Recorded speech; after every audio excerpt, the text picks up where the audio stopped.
Hi all, welcome to Vedant Parthiban YouTube channel.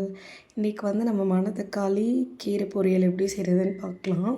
அதுக்கு தேவையான ingredients தான் இங்கே வச்சுருக்கேன். அதை நம்ம எப்படி செய்கிறதுன்னு உங்களுக்கு நான் காமிக்கிறேன். 15 மினிட்ஸில் பண்ணிடலாம். அதுக்கு தேவையான எண்ணெயை கடாயில் நம்ம ஊற்றிக்கிறோம். எண்ணெய் கொஞ்சம் காயிற வரைக்கும் நம்ம வெயிட் பண்ணணும். எண்ணெய் காஞ்சதுக்கப்புறமா கடுகு, உளுத்தம்பருப்பு ரெண்டும் கலந்ததை சேர்த்துக்கிறோம். அதுக்கப்புறம் பார்த்திங்கன்னா கடலப்பருப்பு. இது கொஞ்சம் நிறைய சேர்த்தோம் அப்படின்னா ரொம்ப சூப்பராக இருக்கும். அடுத்து வரமிளகா. இது ஃபஸ்ட்டே போட்டால் கருகிடும். அதனால் கடலைப்பருப்பு போட்டுட்டு அதுக்கு மேலே இந்த காஞ்ச மிளகா போட்டால் நல்லாயிருக்கும். அதுக்கப்புறம் வெங்காயம், அதுவுமே கொஞ்சம் நிறைய போட்டோம் அப்படின்னா நல்ல டேஸ்ட்டு சூப்பராக இருக்கும். அந்த கீரையோட கசப்புத்தன்மை நம்மளுக்கு அந்தளவுக்கு தெரியாது. அதனால் அடுத்து உப்பு. நான் பிங்க் சால்ட் ஆட் பண்ணியிருக்கேன் கொஞ்சமாக. அதுக்கப்புறம் பார்த்திங்கன்னா நல்லா வதக்கி விடணும்.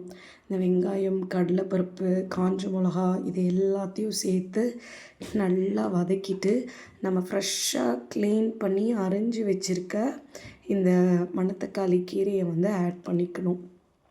ஆட் பண்ணி நல்லா திருப்பி விடணும்.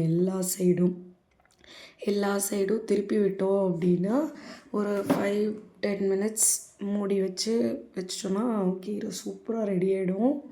செம்மையாக இருக்கும். இது ரொம்ப ஹெல்த்தி. இது நம்ம தோட்டத்தில் இருந்து அப்படியே ஃப்ரெஷ்ஷாக பறித்து கொண்டு இப்போ நான் செய்கிறேன். அதனால் இதோட டேஸ்ட்டே ஒரு தனி டேஸ்ட்டு தான். இங்கே பாருங்கள், இப்போ நான் லிட்டு போட்டு ஒரு 15 மினிட்ஸ் மூடி வைக்கிறேன். அது அப்படியே சுருங்கி அந்த கலர் மாறும். இங்கே பார்த்திங்களா, இந்த மாதிரி இப்படின்னா ரெடி ஆகிடுச்சின்னு அர்த்தம். லாஸ்ட்டாக உங்களுக்கு நிறைய தேங்காய் பிடிக்குன்னா நீங்கள் நிறைய போட்டுக்கலாம். எனக்கு நிறைய பிடிக்கும், அதனால் நிறைய போடுறேன். குழந்தைங்க கூட விரும்பி சாப்பிடுவாங்க. இதில் ரைஸ் கூட போட்டு அப்படியே கொடுத்தா கீரை சாதம் இது தான். ஸோ குழந்தைங்களுக்கு குயிக்காக லன்ச் பண்ணுறதுக்கு கூட இதை நம்ம பண்ணிக்கலாம். நீங்களும் கண்டிப்பாக ட்ரை பண்ணி பாருங்கள். இந்த ரெசிபியை ரொம்ப சூப்பராக இருக்கும். நல்லா இருந்துச்சு அப்படின்னா கமெண்ட் பண்ணுங்கள்.